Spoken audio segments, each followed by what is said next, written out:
इंदौर के विजयनगर में दुकान किराए पर देने के नाम पर ठगी की शिकायत की गई, जिसमें 3 लोगों से हजारों रुपए ले लिए गए। और जब मामले में थाना में शिकायत की गई तो पुलिस ने शिकायत करने वाले व्यक्ति पर ही प्रतिबंधात्मक कार्रवाई कर दी। दरअसल इंदौर के विजयनगर थाना क्षेत्र में होटल में काम करने वाले दिनेश नामक व्यक्ति द्वारा मीडिया से चर्चा के दौरान बताया गया कि वह तो होटल में केवल कामकाज देखने का काम करता है। उसका होटल मालिक से क्या विवाद है इनकी उन्हें कोई जानकारी नहीं है, लेकिन उसे भी होटल देने की बात पर 2 लाख ले लिए गए और साथ ही अन्य 2 लोगों से भी एग्रीमेंट की बात सामने आई है, जिसकी शिकायत थाने पर भी की गई। लेकिन जब पुलिस पहुंची तो साथ में थाने ले जाकर उसे पर भी प्रतिबंधात्मक कार्रवाई के मामले में पुलिस का यह कहना है कि शांति व्यवस्था काम करने के उद्देश्य से यह कार्रवाई की गई है। मामले के दोनों पक्षों द्वारा बताए अनुसार जांच की जा रही है। जो भी जांच में आएगा उस अनुसार कार्रवाई की जाएगी। जी ऐसा मामला है कि मैं यहाँ पे दुकान पे काम करता हूँ। ये सब दुकान संभालता मैनेजर के हिसाब से यहाँ पर काम करता हूँ। मेरे मालिक गगन प्रजापति है, जिनका मैं काम करता हूँ।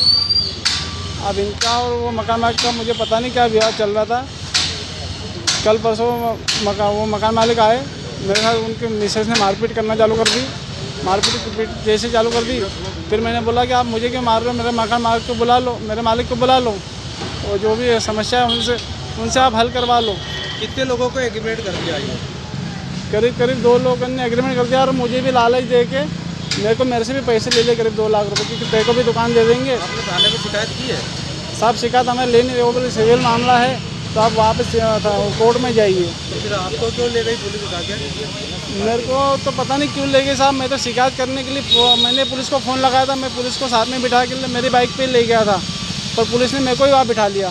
कौन सी धारा लगा दी, उससे कौन लगा? मुझे तो साहब ज़्यादा याद नहीं, पर 151 लगाई थी, जिसमें मेरी जमानत हो गई। मैं बड़ी मुश्किल से छूट के आया साहब। मतलब फरियादी तो आप ही को आरोपी होना? फरियादी मैं ही था साहब। और कुछ पुलिसकर्मी भी दुकान के बाहर बिठा दिए।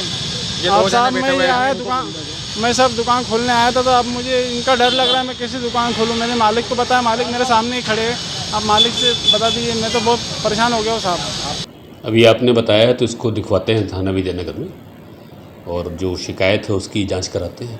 उसमें फरियादी को आरोपी बना दिया सर, और 151 भी लगा दी सर उसको। अब 151 का इस घटना से वास्ता नहीं है। 151 दरअसल किसी विवाद के कारण लगाया जाता है, तो किसी विवाद को रोकने के लिए 151 कार्रवाई की गई होगी उसमें।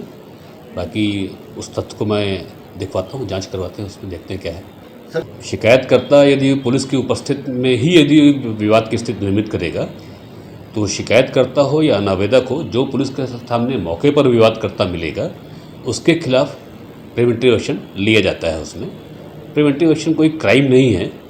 प्रिवेंटिव एक्शन सिर्फ घटना को बचाने की नीयत से है। बाकी जो मूल घटना है उसके संबंध में जांच कराते हैं। नहीं, पुलिस वाले गश्त में बैठते होंगे, दुकान की चौकीदारी नहीं करती पुलिस वहाँ पर। सर कुछ मारपीट के वीडियो भी वायरल हुए हैं, जो दुकान मालिक है वो फरियादी को मार रहा है।